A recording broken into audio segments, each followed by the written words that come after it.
Shipping बंद है, इस वजह से स्थिति असामान्य हुई है। मुख्यमंत्री रसोई गैस सिलेंडर सब्सिडी योजना के माध्यम से 5.68 करोड़ सिलेंडर रिफिल किए गए। 1100 करोड़ की सब्सिडी की राशि पिछले 2 वर्ष में भजन लाल जी शर्मा जी मुख्यमंत्री जी द्वारा आम उपभोक्ताओं को जारी कि आम जन जो आम व्यक्ति है जिसको कहीं परेशानी नहीं हो, उसका उद्देश्य लेकर सरकार कार्य कर रही है। उभरती अंतर्राष्ट्रीय जो आपूर्ति बाधाएं हैं और जो खाड़ी में जो युद्ध की स्थिति है, उसके कारण जो वैश्विक स्थिति में जिस तरह गैस की समस्या और जिस तरह देखते हैं कि तेल बाज़ार में भी हम देखते हैं कि पिछले 1 माह में अंतर्राष्ट्रीय बाज़ार में ऑयल की तेल की कीमत 34% पिछले 1 माह में बढ़ी है।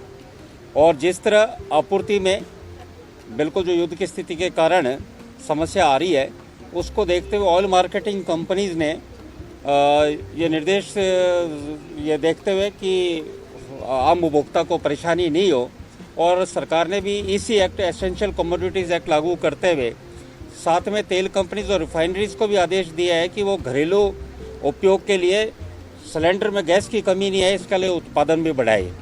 तो वर्तमान परिस्थिति को देखते हुए ऑयल मार्केटिंग कंपनीज का निर्देश भी ये रहा, ministry of petroleum and natural gas का भी ये रहा कि एक बार कमर्शियल सिलेंडर पर रोक कुछ दिनों के लिए है, जब तक स्थिति सामान्य नहीं हो जाती। उसका मुख्य उद्देश्य ये है कि हमारे जो घरेलू उपभोक्ता हैं उनको किसी तरह की परेशानी का सामना न करना पड़े। साथियों, ये स्थिति सामान्य इसलिए नहीं है क्योंकि हम देखते हैं कि हम ज़्यादातर हमारे जो गैस का है वो बाहर से, कतर से और वहाँ से इंपोर्ट करते हैं। और अभी वो हॉर्मुज़ की खाड़ी में जिस तरह से शिप का मालवाहक शिप्स का आना बंद हुआ है, उससे पूरे विश्व में स्थिति एक बार उभरी है। पर माननीय प्रधानमंत्री नरेंद्र मोदी जी के नेतृत्व में हमें विश्वास है कि हम जिस तरह हमारे पेट्रोल डीजल का अच्छा स्टॉक है, उस तरह की कहीं दिक्कत समस्या नहीं हो घरेलू उपभोक्ताओं के लिए। इसलिए कमर्शियल गैस पे थोड़े दिन के लिए ये है, हो सकता है जल्दी इस समस्या का, जिस तरह से मिनिस्ट्री ऑफ पेट्रोलियम ने रिफाइनरीज को निर्देश दिया है कि गैस का और ज़्यादा जो हम रिफाइनरीज से ऑयल्स के माध्यम से जिसका गैस का उत्पादन हो, तो उस तरह की स्थिति को सामान्य करें। पर कमर्शियल के साथ ही जो घरेलू ये सिलेंडर उसकी भी बुकिंग नहीं हो रही है? नहीं, बिल्कुल हो रही है। 25 दिन की बुकिंग का है, वो नियम उसमें चेंज कराएं। वो इसलिए कि उसका दुरुपयोग नहीं, और 25 दिन एक तरह से सामान्य घर में के लिए सामान्य बात है उसके लिए। काम नहीं कर रहा सर, ऑनलाइन बुकिंग कर ही नहीं पा रहे। नहीं, वो आज ये थोड़ा सा इस तरह देखो, जब क्या एक साथ थोड़ा सा आम जनता में कहीं ना कहीं ये पैनिक हुआ है। पर मैं आप सबके माध्यम से कहना चाहूँगा, किसी भी घरेलू उपभोक्ता को कहीं भी परेशानियां माने नहीं देंगे, ये विश्वास मैं आपके माध्यम से कहना चाहूँगा। लाखों की संख्या में जो छात्र हैं वो जयपुर में रहते हैं, होटल, ढाबा, रेस्टोरेंट में खाना खाते हैं। अगर कमर्शियल सिलेंडर नहीं जाएंगे तो वो किस तरह से खाना खा पाएंगे? देखिए, वैकल्पिक व्यवस्था उनको कहने का है, उस तरह से आप इलेक्ट्रिक माध्यम से है, काफ़ी माध्यम है जिनके माध्यम से कर सकते हैं। और ये देखिए, स्थिति सामान्य नहीं है। कई बार स्थितियां जब सामान्य नहीं होती तो हमें उसके लिए तैयार रहना पड़ेगा। जब मैं आपको कह रहा हूँ कि अंतर्राष्ट्रीय तेल बाजार में 34% का पिछले 1 माह में तेल की कीमत बढ़ी है, फिर भी भारत सरकार तेल उसी कीमत पे दे रही है, पेट्रोल डीजल। तो ये अपने आप में बात है कि सरकार पूरी तरह से कटिबद्ध है कि आम जनता को जितनी सुविधा वो मिल सके। पर ये गैस की अभी जो कतर से जहाँ से हम आ रहे हैं, मैंने जैसे बताया आपको, वो हॉर्मुज़ की खाड़ी के माध्यम से आता है और वहाँ बिल्कुल शिपिंग बंद है, इस वजह से स्थिति असामान्य हुई है। पर बिल्कुल इस विश्वास के साथ कि जल्दी स्थितियाँ सामान्य होगी। और मैं हमारे सरकार भजन लाल शर्मा जी सरकार तो देखो आम जन गरीब के लिए हमेशा प्रयासरत है। तब भी देखो, मुख्यमंत्री रसोई गैस सिलेंडर सब्सिडी योजना के माध्यम से 5.68 करोड़ सिलेंडर रिफिल किए गए, और उनको लगभग 1100 करोड़ की सब्सिडी की राशि पिछले 2 वर्ष में भजन लाल जी शर्मा जी मुख्यमंत्री जी द्वारा आम उपभोक्ताओं को जारी की गई है।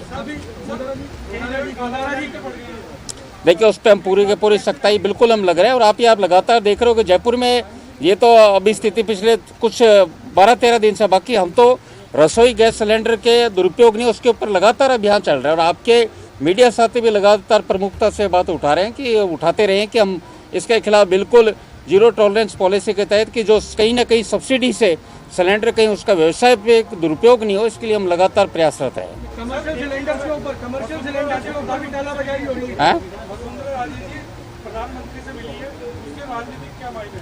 देखिए, हमारे राष्ट्रीय उपाध्यक्ष हैं, राजस्थान के 2 बार मुख्यमंत्री रहे हैं, और जब वो मुख्यमंत्री थे, प्रधानमंत्री नरेंद्र मोदी जी भी गुजरात के मुख्यमंत्री थे, तो ये तो सामान्य बात है। मुलाकातें, हमारे सीनियर लीडर हैं दोनों, तो दोनों की मुलाकात तो ऐसा। और प्रधानमंत्री जी की विशेषता है कि वो हमेशा समय समय पर, आप देखोगे राजस्थान से कई राजनीतिक व्यक्ति हैं जो जिनके परिवार के साथ प्रधानमंत्री जी लगातार मिलते रहते हैं। तो ये तो प्रधानमंत्री जी की खूबी है कि वो व्यक्ति के साथ ही उनके परिवार के साथ मिलते हैं, तभी तो प्रधानमंत्री जी दुनिया के सबसे लोकप्रिय चेहरे के रूप में प्रसिद्ध है।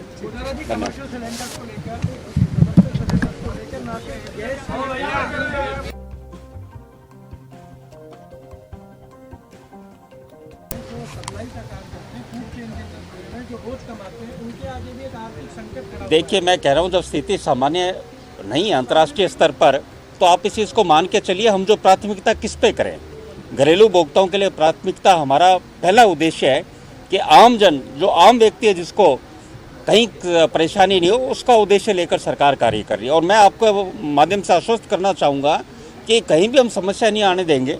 थोड़े दिन की ये बात है, परिस्थिति बिल्कुल असामान्य परिस्थितियाँ पूरे विश्व में हुई है, कोई भारत एक के लिए पूरे विश्व में, तो उसका ज़रूर आप मान के चलिए कि कुछ दिनों में ही, और जिस तरह हम प्रयासरत हैं कि कहीं ना कहीं, पर आप ये मान के चलिए पिछले 12 दिन में जो परिस्थिति बनी, तो हम कहीं ना कहीं गैस से भारत सरकार कहीं ना कहीं से लाने का प्रयास करेगी, तो उसमें समय जो लग सकता है, पर ज़्यादा दिन तक ये परेशानी, आप जो कमर्शियल कह रहे हैं और जो भी, पर मैं एक बात आपके माध्यम से और कहना चाहूँगा कि सरकार ने एजुकेशनल इंस्टीट्यूशंस है उस पर कमर्शियल का बंद नहीं किया। एजुकेशन इंस्टीट्यूशंस पे ये हमारे पास जैसे कि उस पर, उनमें सरकार ने बिल्कुल भी इस पे कि एजुकेशन इंस्टीट्यूशन को किसी तरह की समस्या नहीं उठानी पड़ेगी। हॉस्पिटल और एजुकेशन 2 इंस्टीट्यूशंस हैं जिसमें सरकार ने कमर्शियल का अलाउ करा हुआ है, ताकि हम नहीं, सरकार बिल्कुल सख्त करेगी। और आप भी तो साथी हमारी मदद करते हो समय समय पर, आपका भी सहयोग हमें चाहिएगा। बिल्कुल, ये भी राष्ट्र में जब इस तरह की EC एक्ट लागू किया गया, आप मान के चलिए एसेंशियल कमोडिटीज एक्ट लागू किया गया, तो इस तरह की करेगा तो उस तरह के नतीजे के लिए भी तैयार रहिए। धन्यवाद जी, थैंक यू। देखिए, राजस्थान क्या भारत सरकार ने इस तरह के पेट्रोलियम कंपनीज को निर्देशित दिया है कि घरेलू उपभोक्ताओं को सिलेंडर की कमी नहीं रहे, तो उसे निर्देश के करते हुए कि पेट्रोलियम और रिफाइनरीज को भी निर्देशित किया कि वो गैस का उत्पादन भी बढ़ाए, और साथ में कमर्शियल सिलेंडर पर हॉस्पिटल और एजुकेशन इंस्टीट्यूशन के अलावा एक और रोक लगाई गई है, ताकि हमारे घरेलू उपभोक्ताओं को कहीं भी परेशानी नहीं आए। वैश्विक स्थिति हम देख रहे हैं किस तरह युद्ध के कारण 34% क्रूड ऑयल के विश्व में दामों में बढ़ोतरी हुई है। उस स्थिति को देखते हुए भारत में आज भी वही दाम है, पर गैस को हमें लगता है कि जिस तरह हरमोज की खाड़ी में जिस तरह एक बार परिवहन रुका हुआ है, तो कल को स्थिति विकट न हो, इसके लिए एक बार कमर्शियल सिलेंडर्स पे रोक लगाई है। क्योंकि जो जिस तरह कुछ पत्रकार साथियों ने पूछा कि कमर्शियल होटल्स में, तो होटल और ये बड़े इंस्टीट्यूशन तो कहीं ना कहीं वैकल्पिक व्यवस्था इलेक्ट्रिकल आइटम्स और लाकर कर सकते हैं, पर घरेलू उपभोक्ता कहाँ से करे, वो आम मध्यम वर्ग या आम संघर्ष जीवन में करता है। तो उसका ध्यान रखते हुए भारत सरकार और राजस्थान सरकार ने ये किया कि उनको घरेलू उपभोक्ताओं को किसी तरह की परेशानी नहीं आने दी जाएगी। और हमारे तो माननीय मुख्यमंत्री जी द्वारा घरेलू उपभोक्ताओं के लिए 5.68 करोड़ रिफिलिंग सिलेंडर्स उपलब्ध कराए गए हैं 2 वर्ष में, और 1100 करोड़ रुपए की सब्सिडी वो घरेलू उपभोक्ताओं को दी गई है। आपके राज्य की खबरें, आपके शहर की खबरें सबसे पहले जानने के लिए देखते रहें अमर उजाला। चैनल को सब्सक्राइब जरूर कर लें और पाएं हर अपडेट।